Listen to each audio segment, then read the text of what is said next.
આગળ વાત કરીએ તો રાજકોટમાં લવ જેહાદની મોડસ ઓપરેન્ડી સામે આવી છે। લોન કન્સલ્ટન્સી ચલાવતા 44 વર્ષીય સિકંદર માણસીએ હિન્દુ દંપતીને નોકરીએ રાખી પતિને ફિલ્ડ વર્કમાં મોકલી 22 વર્ષીય પરિણીત મહિલાને પ્રેમજાળમાં ફસાવી હોવાનો આક્ષેપ છે। આરોપીએ મૈત્રી કરાર કરી મહિલાને બ્લેકમેલ કરી હોવાની ફરિયાદ ગાંધીગ્રામ પોલીસ સ્ટેશને પહોંચી છે। હિન્દુ સંગઠનોની ઉગ્ર રજૂઆત બાદ પોલીસે પરિણીત અને એક સંતાનના પિતા વિરુદ્ધ તપાસના ચક્રો ગતિમાન કર્યા છે।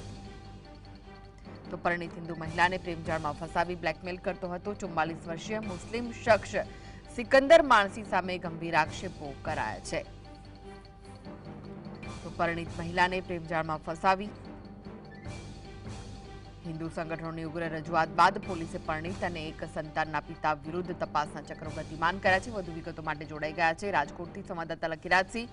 લકીરાજ, શું છે વધુ વિગતો આ મામલે?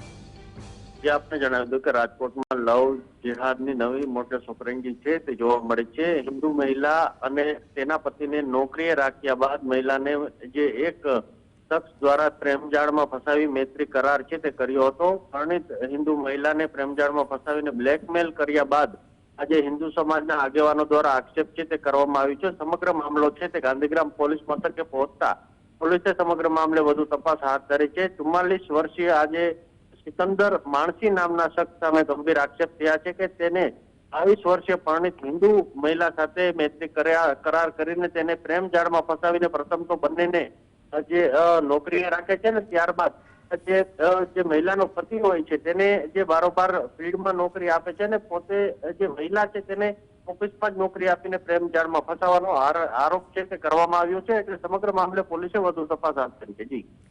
જી, આભાર લકીરાજ માહિતી આપવા માટે।